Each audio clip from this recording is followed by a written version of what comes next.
bienvenue sur notre plateau. Je vous présente Seb, fan de Jean-Claude Van Damme. Quant à moi, vous me connaissez déjà, fan de Schwarzenegger. Seb. Alors, merci Cyril. Tout d'abord, bonjour à tous.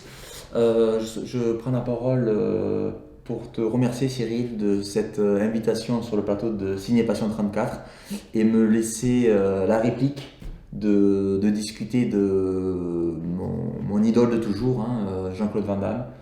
Et très content d'être avec vous et de profiter de cette occasion avec vous. Merci Seb.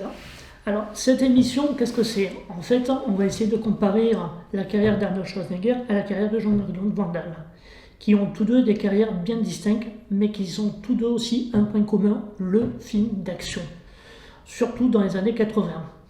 Alors, Seb, pourquoi Jean-Claude Van Damme? Pourquoi Jean-Claude Van Damme? C'est très simple. Je suis un grand fan d'arts martiaux.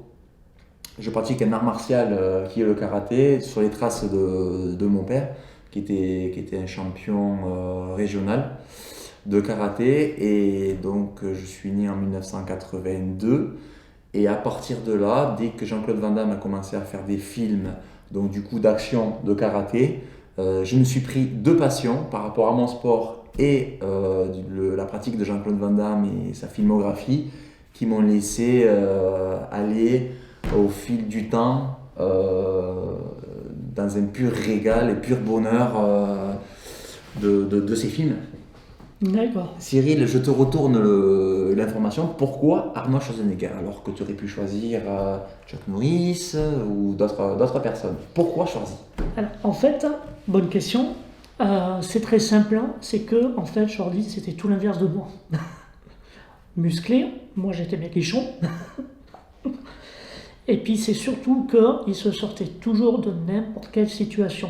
Peu importe la galère dans laquelle il était, il arrivait toujours à ses fins et à la fin, il sauvait toujours la veuve et l'orphelin. C'est pour ça que j'adorais cet acteur. Et d'ailleurs, dans tous ses films, on pourrait dire que c'est à peu près la ligne de conduite dans n'importe quel de ses films. Que ce soit de l'action, de la comédie, de la science-fiction, c'est toujours ça. Il a une grosse galère, mais il s'en sort toujours. Et en sauvant la veuve et l'orphelin. Exactement, et tout ça avec un charisme exemplaire. Il faut quand même noter que Arnold Schwarzenegger a quand même une prestance, sans dénigrer celle de Jean-Claude Van Damme, que je défends aujourd'hui, bien sûr. Mais bon, il faut quand même être fair-play et savoir reconnaître les choses. Ah oui, on peut dire que c'est le bonhomme, quoi. Exactement. Et il reviendra toujours, comme il le dit, dans tous ses films. Je reviendrai. Exactement. Donc c'est quelque chose que tout le monde apprécie. Je pense que tous les fans de Arnold Schwarzenegger. D'ailleurs, en parlant de répliques cultes, je me rappelle pas avoir entendu Van Damme avoir une réplique culte. Non, Van Damme n'a pas de réplique culte. Par contre, il a fait plusieurs apparitions cinématographiques. Donc surtout aussi au reportage, et où il y a plusieurs phrases cultes, où il a d'ailleurs sorti un livre avec toutes des expressions plus ou moins farfelues par rapport au grand public, qui sont pourquoi, par exemple, je te cite Cyril, une de ses citations, tout le monde connaît la plus originale, Aware. Il est aware, mais par contre une autre on peut discuter sur ce plateau-là de ce qu'il dit. Quand les avions volent, s'il n'y a pas d'air, ils tombent. C'est vrai que comme ça, pour un initié, ça peut paraître complètement farfelu, on va se dire qu'il est un petit peu zinzin. D'ailleurs, il me semble avoir entendu à droite et à gauche que souvent, on s'est moqué de lui par rapport à ça. Exactement. Sauf que, je vais vous dire d'une façon purement scientifique, c'est quelqu'un de très intelligent. Car ce qu'il dit, c'est vrai. Les avions volent à une altitude de 10 mm, pas plus. Pourquoi? Parce que pour qu'un avion vole, il faut de la portance. Ce qui donne la portance, ce sont la puissance des moteurs. Exactement. Et un moteur à réaction, pour qu'il fonctionne correctement, il lui faut de l'oxygène. Donc forcément, si vous retirez l'oxygène, c'est-à-dire que vous voulez au-dessus de 10 mm, les moteurs tournent moins bien, voire plus du tout, et l'avion tombe. Exactement. Tout ça pour dire que ce que j'ai dit JCVD, à propos de si on enlève les moteurs, l'avion il tombe, C'est poétique, mais c'est vrai. C'est pour ça que je voulais rebondir, Cyril, sur ces citations, hein, comme tu m'as laissé en discuter par rapport à ton sujet. Donc de quand même défendre ce sujet-là et d'être avec les plus réticents par rapport à ces citations que Jean-Claude Van Damme a faites. Comme quoi qu'il y a toujours, il ne faut pas prendre le premier degré de la citation, mais essayer de regarder ce qu'il y a derrière, parce qu'il y a toujours une image subliminale qu'il essaye de passer. Parce que tout est bien réfléchi et c'est vraiment quelqu'un, comme tu as dit tout à l'heure, et je suis tout à fait d'accord avec ça, de très intelligent. Et je trouve ça vraiment très très malin de sa part, justement, de ne pas montrer comment il est, mais plutôt de montrer de laisser croire aux gens qu'il est l'inverse. Je trouve ça très malin et très réfléchi de sa part. Si vous nous regardez, bravo. Alors, rentrons dans le vif du sujet, si tu veux. Ah ben si, je veux bien. On est là pour ça, je crois. Voilà. Donc, Arnold Schwarzenegger, acteur, réalisateur, producteur, mais aussi gouverneur. Jean-Claude Van Damme, acteur, peut-être réalisateur. Acteur donc dans ses débuts, producteur par rapport à la suite, mais n'a jamais voulu se lancer dans la politique. C'était pas du tout sa partie. Préférait vraiment le show business et poursuivre une carrière filmographique. Je le comprends parce que la politique, c'est un métier de fou. Hein. D'ailleurs, si tu me permets, Cyril, de rebondir sur cette histoire de politique, quand monsieur, je vais l'appeler Schwarzy parce que, si tu le permets, hein, c'est pas du tout désobligeant, mais à cause ou grâce à son implication dans la politique, il s'est quand même retiré du monde du cinéma, du fait de... Ah ben oui, mais ça c'est tout à fait normal, car une carrière de politicien, ça demande énormément de temps. Il ne pouvait pas faire les deux en même temps. Je suis tout à fait d'accord. C'était pas possible. Pour ça que tout le monde sera d'accord aussi qu'il a laissé la plus grande place à Jean-Claude Van Damme de s'exprimer dans ce qu'il est à ce sujet-là. Merci Cyril d'avoir répondu. D'ailleurs, certains acteurs comme Stallone étaient bien contents qu'ils fassent de la politique, ça leur a permis de revenir plein pot sur devant de la scène. Hein. Exactement, et d'ailleurs, il y a eu quelques anecdotes entre les deux quand ils ont fait Expendables sur la taquinerie entre leurs films respectifs et qui a beaucoup amusé, je pense, vous aussi, les téléspectateurs, de cette espèce de fausse rivalité amusante. Alors, à ses débuts, Schwarzenegger, il a commencé juste après avoir gagné son concours de bodybuilding, Hercule à New York, en 1970. Donc, ce qu'il faut savoir sur ce film, c'est que simplement, il était le fils de Zeus et il s'ennuyait tellement dans le mont Olympin qu'il a décidé de partir du mont Olympin pour voir ce que c'était la vie sur Terre. En gros, voici la ligne du film. Il a également joué dans des séries, et ça, beaucoup moins de monde le savent, comme par exemple l'une des toutes premières, Les rues de San Francisco, 7 ans après Hercule à New York. Est-ce que Jean-Claude Van Damme lui-même, il a joué dans des séries ou... Disons que sa série, donc c'est pareil, Jean-Claude Van Damme a voulu vraiment se concentrer sur sa filmographie. Et les séries, il n'est pas trop intervenu dessus. Il est plutôt intervenu dans une série que tout le monde connaît, hein, la série Von Johnson, où 10 épisodes sont sortis à ce sujet-là. Mais il a voulu tester histoire de voir autre chose, mais c'est plus concentré dans la... Il préfère plutôt les longs métrages, quoi. Il préfère les longs métrages, et puis là où il est le plus à l'aise, c'est vraiment les films d'action purs et durs, et de ne pas rester trop longtemps dans un On parle de longs métrages, mais est-ce que ce sont que des longs métrages cinéma, ou est-ce qu'il a aussi fait des longs métrages pour la télévision?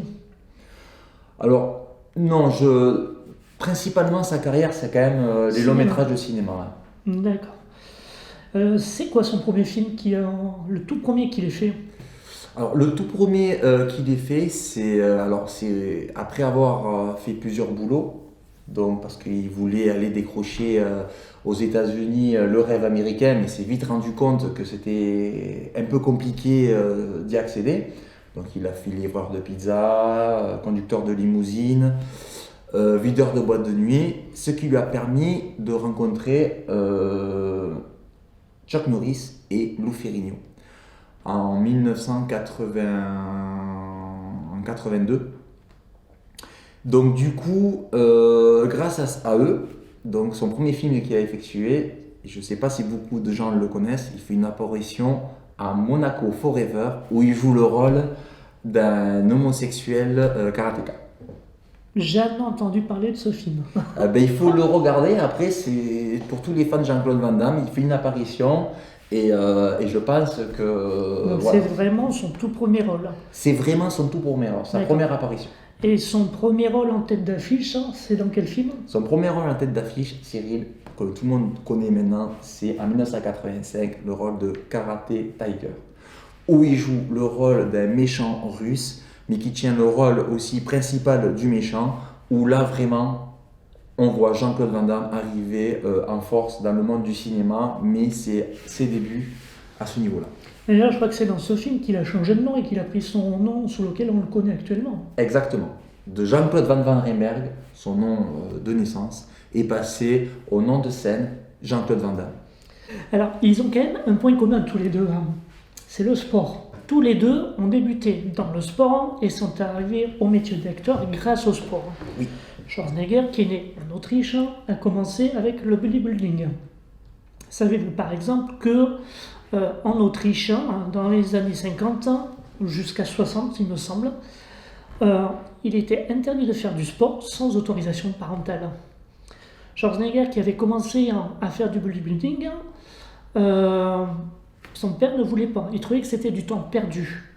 Mais lui, il n'entendait pas comme ça, non. Il a quand même continué jusqu'au jour où il s'est fait attraper, et ça lui a valu 15 jours en prison militaire pour avoir fait du sport sans autorisation. C'est quand même hallucinant de finir en tôle parce qu'on fait du sport. Oui, c'est vrai que ça paraît totalement farfelu, mais c'est vrai qu'en ces périodes compliquées, la vie était malheureusement comme ça dans ces pays donc autrichiens où c'était une sorte de peut-être dictature, on va pouvoir dire, pour se faire emprisonner rien que pour avoir fait du sport. Mais l'avantage, c'est que Jean-Claude Van Damme, qui est né en 1960, est passé au travers, et puis au niveau de la Belgique, c'était pas du tout la même évolution au niveau du pays, qui lui aussi donc a fini dans le bodybuilding et être donc monsieur muscle de la Belgique, donc la corrélation entre les deux est là. C'est parfait ça. Alors, on sait tout à fait que Schwarzenegger a eu une carrière au niveau du genre de film qui est très varié, contrairement à Jean-Claude Van Damme qui s'est surtout spécifié dans le film d'action, il me semble. Particulier. Donc, si tu me permets, Cyril, je poursuis par rapport à ce que tu me dis, Jean-Claude Van Damme. Lui, c'était principalement les arts martiaux, en particulier un art martial, donc le karaté ou le kickboxing, qu'il a révélé, c'était sa passion. Lui, c'était sa passion à ce niveau-là, et la passion de faire des films et du cinéma et de conquérir l'Amérique. Donc, tous ces films sont basés sur l'action, le karaté et ce domaine-là. D'accord. En parlant de ces films d'action qui ont eu pour la plupart dans les années 80, début 90, Exactement. Il y en a quelques-uns qui sortent du lot, comme Bloodsport, tous les coups sont permis. Et ce qu'il faut savoir sur ce film, c'est que le personnage qu'il incarne, Frank Dux, est tiré d'une personne réelle. Tout de parler de ce film-là, qui est très important parce que c'est le film qui a lancé la carrière de Jean-Claude Van Damme, il faudrait plutôt voir comment il a fait pour obtenir ce poste. Je suis curieux d'entendre ça. Alors, figure-toi qu'il a réussi à contacter un producteur israélien qui s'appelle Menahem Golan, donc du coup, où il a réussi à lui parler à la sortie d'un restaurant français à Los Angeles, en faisant le grand écart sur 2 chaises et en lui montrant ses muscles et en lui disant « Je suis à toi, je travaille pour toi gratuitement, j'aimerais faire des films. » Figure-toi que ce monsieur l'a un peu surpris, il lui a dit « Mais il y en a plein des personnes comme toi qui veulent faire des films et à ce niveau-là, il a décidé quand même le lendemain de le convoquer à son bureau pour lui donner sa chance et lui confier le script de film Bloodsport qui a coûté 1,5 milliard de dollars. C'était énorme pour l'époque. C'était énorme, mais il en a fait gagner 65 millions de dollars par la suite et a lancé totalement la carrière de Jean-Claude Van Damme dans le box-office.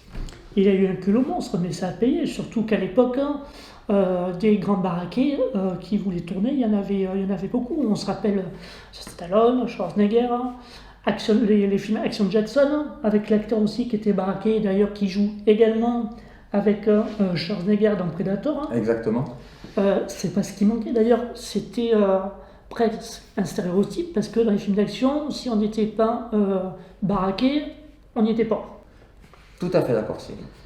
Mais après, ce qu'il faut aussi dire, c'est que ce qui est important aussi, parce que là, nous sommes en 2020, les années 80, c'était la décennie où on pouvait accéder, si on voulait, à ce qu'on voulait. Surtout aux États-Unis, qu'on appelait le rêve américain. Si on voulait se donner les moyens de le faire, on pouvait quasiment tout avoir. Et c'est ce qu'a tenté Jean-Claude Van Damme, qui est parti de rien, le petit gars belge qui débarque aux États-Unis, inconnu du grand public, qui avec son culot monstre arrive en haut du box-office.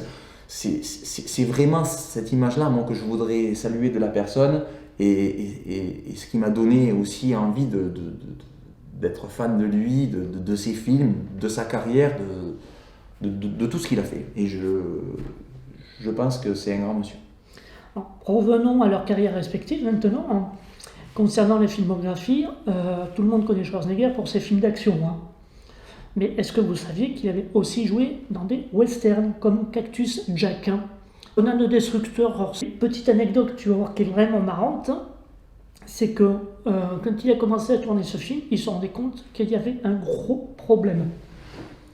Je suis à curieux de cause connaître ce de problème. la taille de ses biceps qui étaient monstrueux, il n'arrivait pas à manier l'épée. Parce que quand il faisait ça, en fait, ça collait.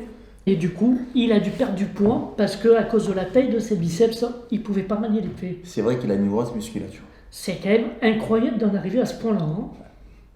C'est vrai que c'est une anecdote, je pense, que beaucoup de personnes devaient ignorer. Moi-même, je l'ignorais, et je suis content de l'apprendre ici sur le plateau. Alors, les années 80, comme on le disait, c'est la grande époque du film d'action, tout acteur confondu. Concernant Schwarzenegger, on a eu dans cette période ces plus gros titres qui sont devenus maintenant des grands classiques du film d'action. Terminator, Commando, Running Man, Predator, que des films qui ont marqué un tournant décisif dans sa carrière. Pareil que pour Van Damme.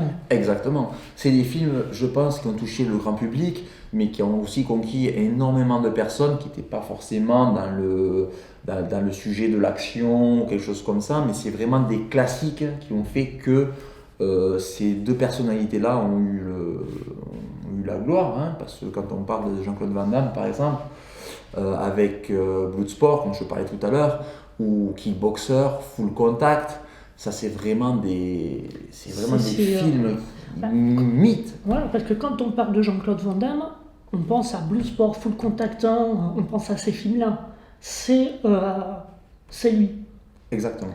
Comme Schwarzenegger, quand on dit Schwarzy, c'est Terminator. Ça va pas être un autre film, c'est Terminator, c'est le premier personnage qui vient en tête. À savoir aussi que Schwarzenegger, contrairement à Van Damme, je ne sais pas si tu le savais, mais il avait aussi fait des comédies. Au début, c'était un petit peu farfelu, donc il a été un petit peu à tâtons. Il a commencé en 88 avec Jumeaux, avec l'excellent Danny DeVito, et suivi d'un flic à la maternelle. Et un flic à la maternelle, il le dit lui-même dans une interview, que c'est le film le plus difficile qu'il ait eu à tourner, mais paradoxalement, c'est aussi celui avec lequel il a pris le plus de plaisir. C'est bizarre, j'aurais pas dit ça, moi, Cyril. Moi, j'aurais plutôt vu le Predator ou non, parce qu'en fait, comme ça. Tourner avec des enfants, c'est toujours très très compliqué, et il a eu beaucoup de mal. Et à cette époque, il n'avait pas d'enfants et il ne savait pas du tout comment s'y prendre. Ah oui, c'est vrai que c'est cool. Donc c'était extrêmement compliqué, Mais il a pris aussi énormément de plaisir de tourner avec eux. Mais en tout cas, le film a rendu vraiment une finalité tout à fait excellente. Il a également joué dans des films beaucoup plus sombres. Alors, ce que je veux dire par film sombre, c'est-à-dire des films plus terre à terre, comme par exemple dans La fin des temps, qui traite du sujet du diable, etc. Donc vraiment obscur, ou Dommage collatéral. qui est pareil sombre parce que c'est suite à un attentat terroriste où il perd sa famille et il part à la recherche du poseur de bombes. Nous avons aussi Maggie avec des vampires où sa fille se transforme en vampire. Et également Aftermatch, qui est là une histoire vraie tout en étant sombre. C'est un crash d'avion, l'enquête met du temps à se dérouler.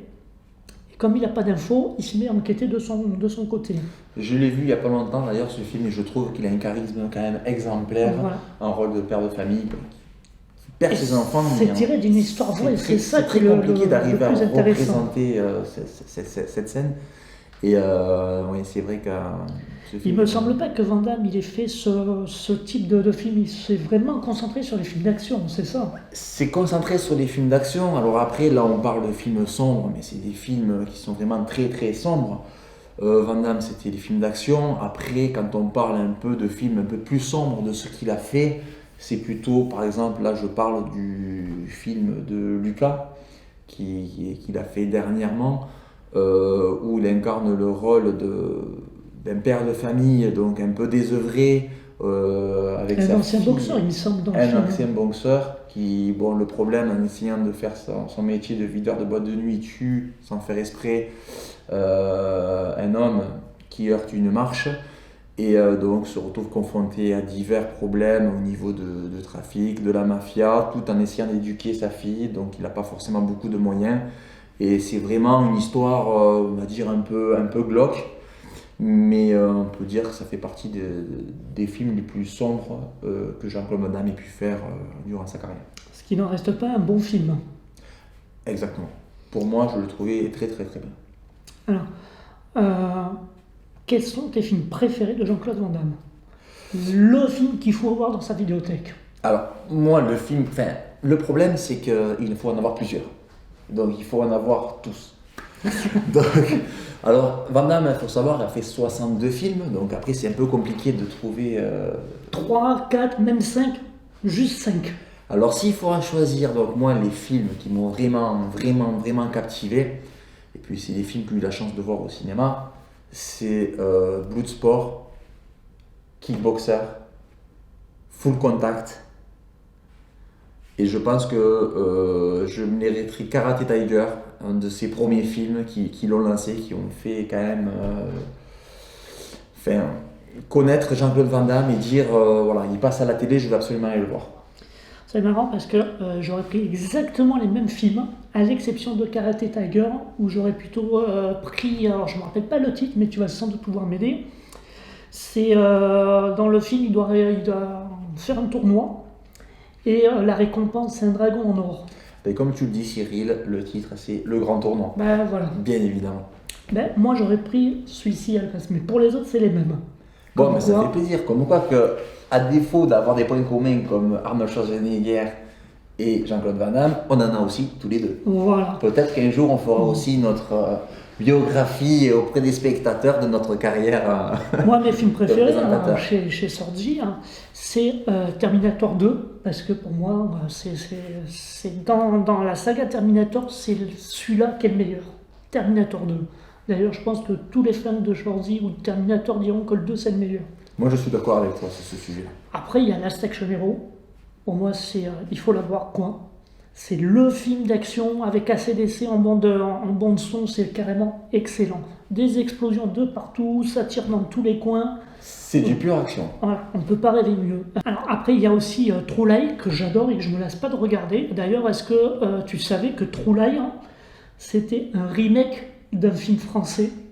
Ça, tu me l'as dit il n'y a pas longtemps. Et je peux même te dire lequel c'est parce que je retiens tout ce que tu me dis. Vas-y. La Totale. Exactement, avec Thierry Lhermitte et Eddie Mitchell. Alors, à savoir que dans la version True Lie, vu que c'est américain et qu'ils ont plus de budget forcément, il y a plus d'explosions, il y a plus de panache, mais il dure aussi 45 minutes de plus. Donc il y a beaucoup plus d'action. Voilà. En revanche, le 3/4 du film, c'est exactement la même chose que dans la totale. D'accord. À l'identique, mais avec beaucoup plus de panache. Il va À falloir, l'américaine. il va falloir que de suite j'aille le regarder ce film. Je ne l'ai jamais vu. Et évidemment, pour moi, c'est devenu limite obligatoire de faire ça chaque année pendant la période des fêtes. Regardez la course aux jouets. Ce que tu me disais d'ailleurs hors caméra, il n'y a pas si longtemps que ça. Parce je me régale à a chaque passé les fois, fêtes je de suis Noël, il y a pas mort si de rire. longtemps. Je vous remercie, c'était Seb et Cyril sur le plateau de Ciné Passion 34. Merci à tous.